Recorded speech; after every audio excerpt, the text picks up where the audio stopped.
প্রবাসী কুঞ্জে সবাইকে স্বাগতম। আজকে আমি একজন মানসিক স্বাস্থ্যের কাউন্সিলিং এর জন্য কাজ করেন এমন একজন ব্যক্তির সঙ্গে কথা বলবো। ওনার নাম তাহমিনা আক্তার। আসসালামু আলাইকুম। ওয়ালাইকুম আসসালাম। কেমন আছেন আপনি? জি আলহামদুলিল্লাহ ভালো আছি। আপনার কাছে আমার জিজ্ঞাসা ছিল যে আমাদের যেসব বন্ধুরা প্রবাসে থাকে তারা তো পরিবার পরিজন ছেড়ে বিদেশে যায় এবং দীর্ঘ সময় পরিবার থেকে দূরে থাকতে হয়। যেসব বন্ধুরা প্রবাসে থাকে তারা পরিবার পরিজন ছেড়ে বিদেশে থাকে এবং দীর্ঘ সময় তারা দেশে আসতে পারে না, তারা মানসিকভাবে বিভিন্ন সময় বিপর্যস্ত হয়ে যায়। তো এ ব্যাপারে আপনার পরামর্শ আমি চাচ্ছি। আচ্ছা, এটা প্রথমে যদি বলি, যখন প্রিয়জন রেখে বাহিরে থাকাটা আসলেই খুব বেদনাদায়ক। এটা আমরা প্রথমে বুঝে নেই, জানি, এটা মেনেও নেই। জি। যখন ওনারা বাহিরে যায়, রিচুয়ালগুলো থেকে ওনারা দূরে থাকে, তারপরে হচ্ছে আর্থিকভাবে একটা টানাপোড়াতে থাকে। কেননা ওনার অনেকেই আছে যে দেখবেন যে আমরা ধার কর্জ করে যাচ্ছি, একটা মেন্টাল প্রেশার নিয়ে ওনারা বাহিরে যাচ্ছে। তো আমাদের পরামর্শটা ওই রকম থাকে যে ওইখানে যে ওনারা একটা পজিটিভ ভাইব নেওয়া আর কি, যে আমি এখানে আসছি একটা ভালো কিছু হবে। প্রথম চিন্তা ভাবনাটা হবে যে আমি আসছি, আমার দ্বারা ভালো কিছু হবে, আমি ভালো কিছু করতে পারবো, এটা একটা থাকবে। তারপরে হচ্ছে যে নিজেকে ভালোবাসা, নিজেকে কদর করা। যেমন মনটা যদি ভালো না থাকে উনি ওইখানে কিন্তু বসতে পারবেন না, কাজ করতে পারবেন না। যে যার জন্যই উনার ওইখানে যাওয়া, তার পরিবার পরিজন ছেড়ে যার জন্যই যাওয়া, সেটাই যদি উনি সঠিকভাবে না করতে পারেন, যা যদি বলি এক কথায় উপার্জনের জন্য কিন্তু যাচ্ছে, সে উপার্জনের জন্য যাচ্ছে, সেই উপার্জনটাই যদি সে না করতে পারে তাহলে কি এটা হবে?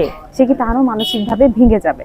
তো আমরা প্রথমে বলবো যে তার মনটাকে ওইখানে সেটেল করা, এখানে একটা সম্পর্ক বিল্ড আপ করা। মানে ওইখানে যে ওনারা আমাদের এখানে আছে যে যাচ্ছে, ওইখানে কেউ না কেউ বাঙালি আছে, হ্যাঁ আছে, বাঙালি আছে, আরো অনেক মানুষ আছে, এদের সাথে মেশা, কথা বলা, একটা সুসম্পর্ক তৈরি করা।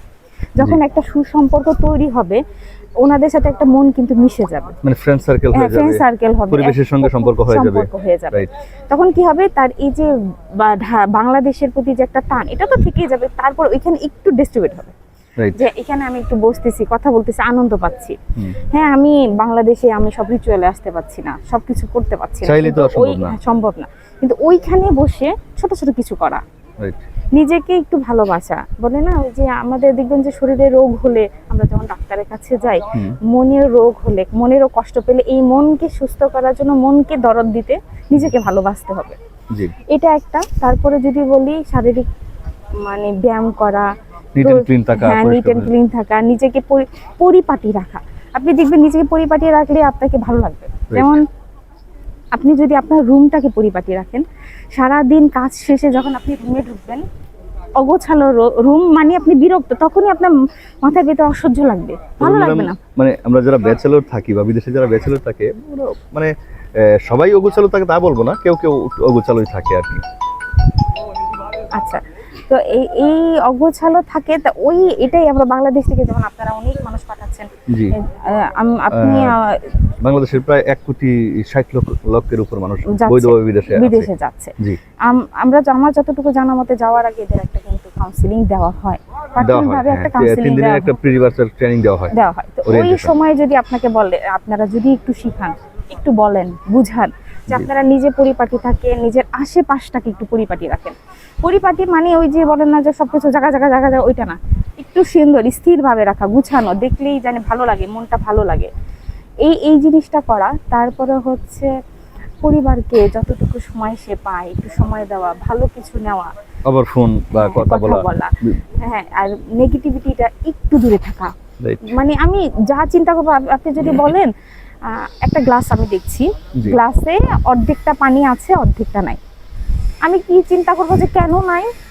চিন্তা না করি যে কেন, যতটুকু আছে এটাকে আমি বিশুদ্ধ কিভাবে করব, এটা আমি পান করার উপযুক্ত কিভাবে করব, এটা আমি পান করলে আমার জন্য কতটুকু ভালো হবে, এই যে যতটুকু আছে এইটাকেই আমি সুন্দরভাবে নেই না।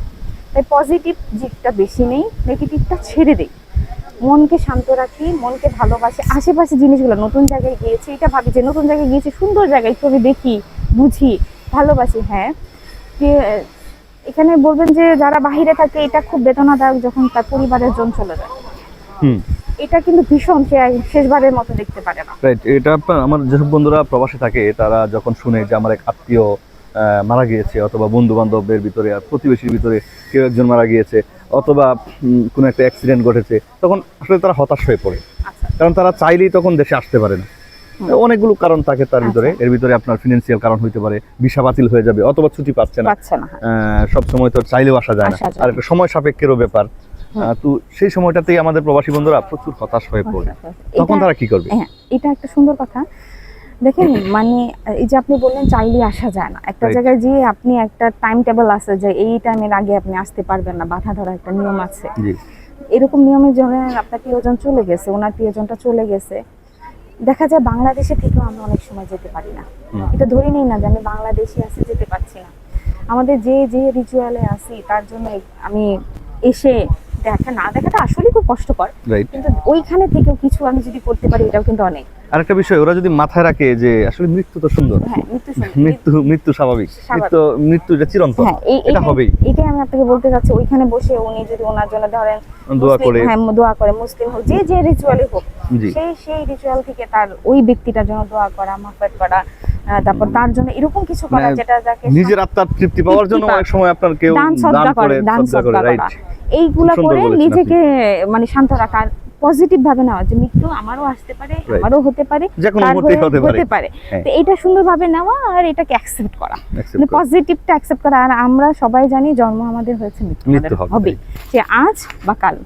আরেকটা বিষয় ম্যাডাম, এই যে ছুটির দিনগুলোতে আমাদের প্রবাসী যেসব বন্ধুরা থাকে, ওদের বেশ কিছু কাজ থাকে।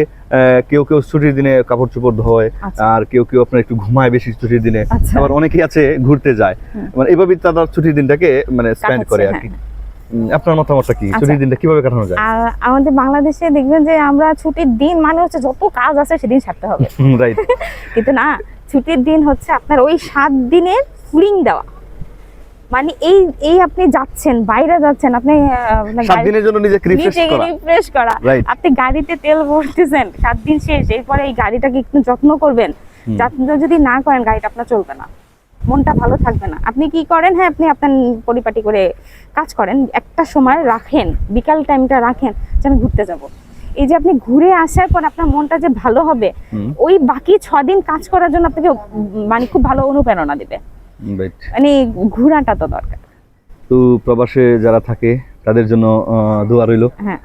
আমার প্রবাসী বন্ধুরা ভালো থাকুক, তারা ভালো থাকলে বাংলাদেশ ভালো থাকবে। তাদের মনকে যত্ন নিবে, শরীরকে যত্ন নিবে, তাহলেই দেখতে পারবে দুনিয়া কত সুন্দর। ভাবতে হবে যা দেখছি খুব সুন্দর, আরো দেখব। জি, প্রবাসী কুঞ্জের পক্ষ থেকে আপনাকে অসংখ্য ধন্যবাদ, এবং আমার প্রবাসী বন্ধুদেরকেও ধন্যবাদ। অনেক ধন্যবাদ, সবাইকে ধন্যবাদ।